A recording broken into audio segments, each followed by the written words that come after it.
नहीं बोले ही बचन विचारे, तिनकर कहा सुनी नहीं काना। नहीं सुनना और ना ऐसे से हमें बात करना और ना ऐसे से हमें घृणा करना। मेरे ही प्रभु त्रिगुणात्मिका माया का नाट्य कर रहे, प्रणाम, पर सुनना नहीं, बोलना नहीं, उस विषय का हमें चिंतन नहीं करना। तब आपका भजन बढ़ेगा, स्वाभाविक आपका भजन बढ़ेगा।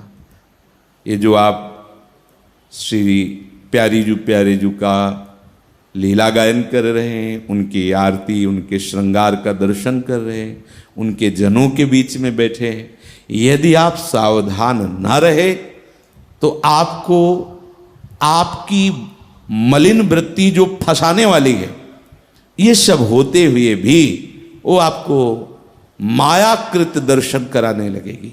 जागतिक, भागवतिक में भी जागतिक, और जबकि अपने को चाहा ऐसी करनी है कि जागतिक में भागवतिक भाव ढूंढ लेना है।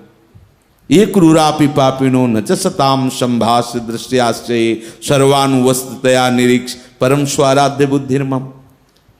तो हमसे चूक हो जाती है। अपने लोग अपने को बहुत अच्छा समझकर, बुद्धिमान समझकर, दूसरे पर दोषारोपण करके, अहंकार से गर्व का अनुभव करते हुए हम समझते हैं कि हम श्रेष्ठ हो गए। छूट गया आपका मार्ग। हो रहा है अपच आपके भजन का, आपके साधन का अपच हो रहा है, पचा नहीं। बड़ी मुश्किल से ये हमें सौभाग्य मिला और उसमें हम वमन कर दें अपने साधन को, अपने साधन को हम नष्ट कर दें अपनी ही वृत्ति से, कितनी बड़ी भूल होगी। सावधान होइए। ना हमें किसी के विषय में सोचना है, ना बोलना है, और ना किसी के विषय की बात सुननी। धैर्य से समझ लीजिए। ना किसी के विषय की बात बोलनी है, ना सुननी है, ना उसके विषय में हमें सोचना है। हमें प्रियालाल के विषय की बात सुननी है, प्रियालाल के विषय की बात बोलनी है, प्रियालाल के ही विषय में हमें चिंतन करना है। मय्येव मन आधत्स्व मयि बुद्धि निवेश है। प्रभु कह रहे हैं निश्चित तू मेरे में ही वास करेगा। आप देखेंगे कि आप प्रभु की गोद में बैठे हुए, आप परमानंद में हैं।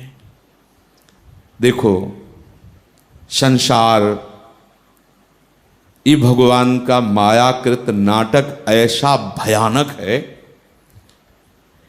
कि जो कुछ समय के लिए भी प्रभु को विचार करके इस नाटक का चिंतन करने लगे, इस नाटक पर महत्व दे दिया, इस नाटक पर सत्यत्व बुद्धि कर ली, वो अपनी साधुता से पतित हो गए।